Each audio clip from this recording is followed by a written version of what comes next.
दोस्तों मुझे बेंगलोर में 1 महीना हो चुका है और मैं मेरे एक्सपीरियंस से आपको बताता हूँ कि अगर आप बेंगलोर आना चाह रहे हो तो आपको क्या क्या चीज़ें ध्यान में रखनी है। और अगर पीजी आप कोई ले रहे हो तो उससे पहले आपको क्या देखना है कि उस पीजी में ये चीज़ है या नहीं है और कैसे पीजी स्कैम से बचें। सबसे पहले लोकेशन देखनी है कि अगर आप कोई कंपनी में काम कर रहे हो या अगर कॉलेज में हो या अगर कोचिंग कर रहे हो तो वो लोकेशन को सबसे पहले गूगल मैप पे देखना है और उसके जो पास में पीजी है वो सारे घर से ही देख के आने के कौन कौन से पीजी है और उनका रिव्यू पढ़ना है कि जो पहले स्टूडेंट या जो भी पीजी में रह रहा था उसने क्या रिव्यू दे रखा है उस पीजी के लिए। सेकंड चीज़ कि आपको सारे पीजी जाके विजिट करना है और वहाँ पे नेट सही से चल रहा है नहीं चल रहा है, पानी है या नहीं है पीने का, क्लीनिंग कर रूम क्लीनिंग करने के लिए लोग कब आते हैं, मतलब एक दिन छोड़ के एक दिन आते हैं या फिर रोज़ क्लीन करने के लिए आते हैं, और पीजी में वॉशिंग मशीन है या नहीं है, और इलेक्ट्रिसिटी बिल उसमें इंक्लूड है या नहीं है। क्योंकि काफ़ी जने क्या बोलते हैं कि पीजी ले लेते हैं और फिर लास्ट में उनको पता चलता है मंथ ऑफ एंड के बाद कि इलेक्ट्रिसिटी बिल इंक्लूड नहीं है,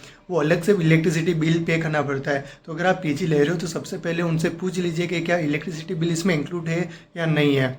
और अगर आप नॉर्थ से हो तो आपको यहाँ पे खाने में कड़ी चावल ज़्यादा मिलेंगे, तो आप देख लीजिए कि पीजी में फूड क्या क्या है, रोटी सब्जी दे रहे हैं या नहीं दे रहे हैं। बाकी आपको यहाँ पे दिक्कत काफ़ी ज़्यादा होगी तो आप अपने पीजी के पास भी देख लीजिए कि कुछ खाने का है या नहीं है।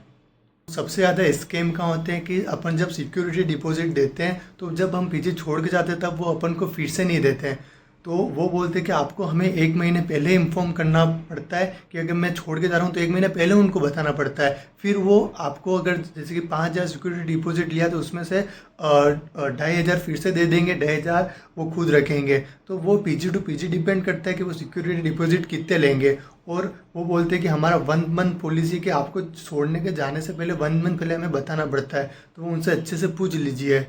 तो अगर आपको पीजी के रिलेटेड कुछ और भी डाउट है तो मुझे कमेंट करके बता दीजिए, मैं आपको बता दूंगा।